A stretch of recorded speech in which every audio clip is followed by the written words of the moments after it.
আসসালামু আলাইকুম everyone. BPL এর সূচিতে নতুন করে কোনো পরিবর্তন না আসলে পূর্ব নির্ধারিত সূচি অনুযায়ী আগামীকাল ১লা জানুয়ারি ২০২৬ দুপুর ১টায় সিলেট টাইটান্সের বিপক্ষে মাঠে নামবে ঢাকা ক্যাপিটালস দল। এর আগে তারা রাজশাহীর বিপক্ষে একটা খেলে একটা জিতেছে ৫ উইকেটে, ২ পয়েন্টে তারা পয়েন্ট টেবিলে ৪ নম্বরে আছে।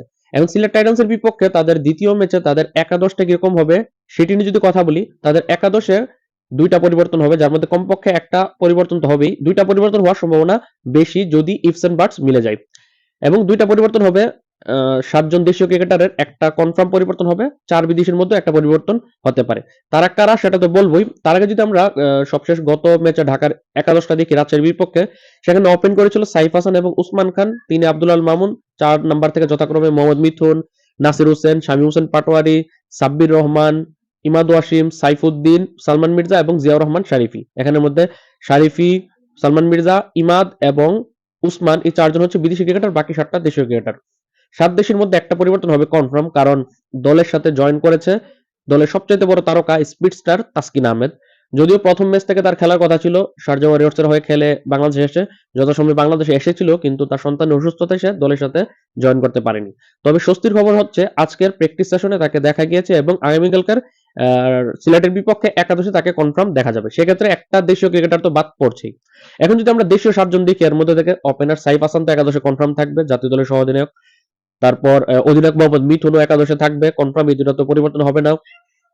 অলরাউন্ডার নাসির হোসেন বিপিএল এর প্রত্যাবর্তনের পর গত ম্যাচে ব্যাট হাতে ১৯ রান করেছে, যদি খুব একটা ভালো হয়নি, তবে বল হাতে ২টা উইকেট শিকার করেছে। এই দুইটা মিলিয়ে অলরাউন্ডার পারফরমেন্সের কারণে নাসির হোসেন একাদশে কনফার্ম থাকবে। তাহলে ৩ জন হয়ে গেল। শামীম হোসেন পাটোয়ারি গত ম্যাচে ১৩ বলে ১৭ করে অপরাজিত ছিল, সে তো থাকবেই, বড় ক্রিকেটারও। সাব্বির রহমানও গত ম্যাচে ১০ বলে ২১ করে অপরাজিত ছিল, দলকে জিতিয়ে উঠেছে। সাব্বির রহমান একাদশে থাকবে কনফার্ম, ৫ জন হয়ে গেল। আর বাকি রইল ২টা option, pace allrounder Mohammad Saifuddin এবং হচ্ছে pace allrounder top order batsman Abdul Al Mamun. এর মধ্যে থেকে মোহাম্মদ সাইফুদ্দিনের তো বাদ পড়ার কোনো সম্ভাবনাই নেই, যাই পারফরমেন্স করুক না কেন সাইফুদ্দিন কনফার্ম একাদশে থাকবে। তাহলে ৬ জন হয়ে গেল। তাহলে ৭ নাম্বার যে ক্রিকেটারটা রয়েছে আব্দুল আল মামুন, সে একাদশ থেকে বাদ পড়বে।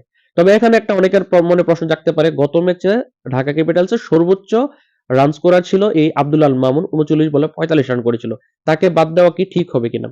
মোটেই তাকে বাদ দেওয়া ঠিক হবে না, কিন্তু যেহেতু তাসকিন আহমেদ একাদশে আসবে এবং আর বাকি যে ক্রিকেটার গুলো রয়েছে আব্দুল আল মামুন ছাড়া, এই মামুন ছাড়া বাকি ৬ জনের কাউকে আসলে একাদশ থেকে বাদ দেওয়ার মতো কেউ নেই, যার কারণে বাদ পড়বে বাধ্যগতভাবে, দুর্ভাগ্যজনকভাবে বাদ পড়বে আব্দুল আল মামুন। পারফরমেন্সের কারণে নয়, টিম কম্বিনেশনের কারণে তাসকিন আহমেদকে জায়গা দিতে। তাসকিন আসবে একাদশে।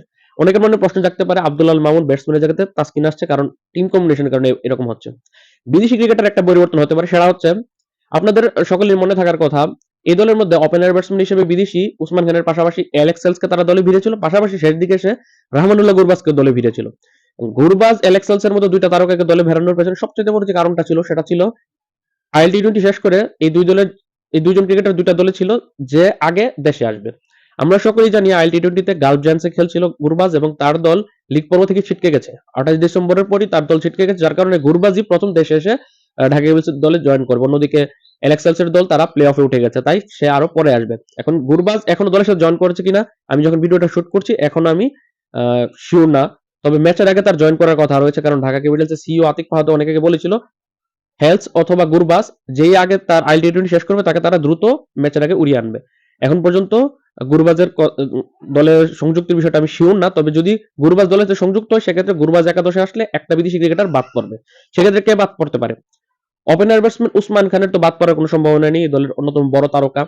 ইমাদ ওয়াসিমও বাদ পড়বে না, প্লাস গত ম্যাচে ভালো বোলিংও করেছে, ১৬ রান দিয়ে ৩টা উইকেট শিকার করেছে ৪ ওভারে। যে দুইটা পেসার রয়েছে, বাহাতি পেসার সালমান মির্জা, ডানহাতি পেসার জিয়া রহমান শারিক, এর মধ্যে থেকে সালমান মির্জাও বাদ পড়বে না, কারণ গত ম্যাচে মাত্র ৪ ওভারে ১৭ রান দিয়ে একটা উইকেট শিকার করেছে, সে থাকবেই। তাহলে এই ৩ জন থাকলে বাদ পড়বে জিয়া রহমান শারিফি। এখানে আবার দুর্ভাগ্যজনক ভাবে বাদ পড়বে না, সে গত ম্যাচে ভালো বোলিংও করতে পারেনি, ৪ ওভারে ৩৫ রান দিয়ে মাত্র একটা উইকেট শিকার করেছে, সেই হিসাবে শারিফি বাদ পড়বে এবং তার জায়গাতে গুরবাজ আসবে। এখন অনেকের মনে প্রশ্ন জাগতে পারে, ওইদিকে আমি আব্দুল আল মামুন টপ অর্ডার ব্যাটসম্যানের জায়গাতে পেসার তাসকিনকে আনলাম, আবার এদিক দিয়ে আবার পেসার জিয়া রহমান শারিফের জায়গাতে ওপেনার গুরবাজকে আনলাম, যদি গুরবাজ দলের সাথে জয়েন করে। এখানে আবার আপনারা অন্যভাবে দেখতে পারেন, আপনারা শারিফের জায়গাতে তাসকিনকে দেখুন, আব্দুল আল মামুনের জায়গাতে গুরবাজকে দেখুন, আপনাদের কিন্তু ২-২-৪ মিলে যাবে। এখন গুরবাজ এবং তাসকিন একাদশে আসলে একাদশটা কিরকম হবে?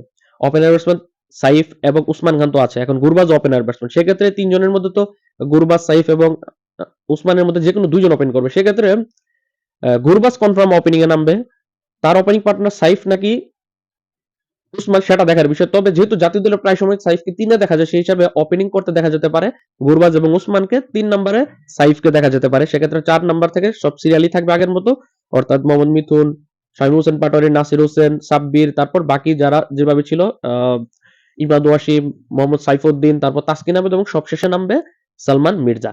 এই হচ্ছে ঢাকা ক্যাপিটালসের সম্ভাব্য একাদশ। যদি একাদশে পরিবর্তন হয়, এই দুইটা পরিবর্তনই হবে। তাসকিন এবং গুরবাজ আসবে, তাসকিন কনফার্ম আসবে, আব্দুল আল মামুনি বাদ পড়তে পারে, আর কোনো অপশন নেই অন্য কাউকে বাদ দেওয়ার। বাকি সবগুলো বড় ক্রিকেটার, এর মধ্যে পারফর্মারও তারা। আর বিদেশিদের মধ্যে যদি গুরবাজ দলের সাথে জয়েন করে থাকে, সেক্ষেত্রে কনফার্ম বাদ পড়বে জিয়াউর রহমান শরীফি, তার জায়গাতে গুরবাজ আসবে। একাদশটা এরকমই হবে, এর বাইরে কোনো পরিবর্তন হওয়ার আমি সম্ভাবনা দেখছি না, ইনজুরি ছাড়া। আপনাদের কাছে কি মনে হয় যে আপনারা আমি যে একাদশটা বললাম এর সাথে আপনার একমত কিনা, সেটা অবশ্যই কমেন্টে জানাবেন। আল্লাহ হাফেজ।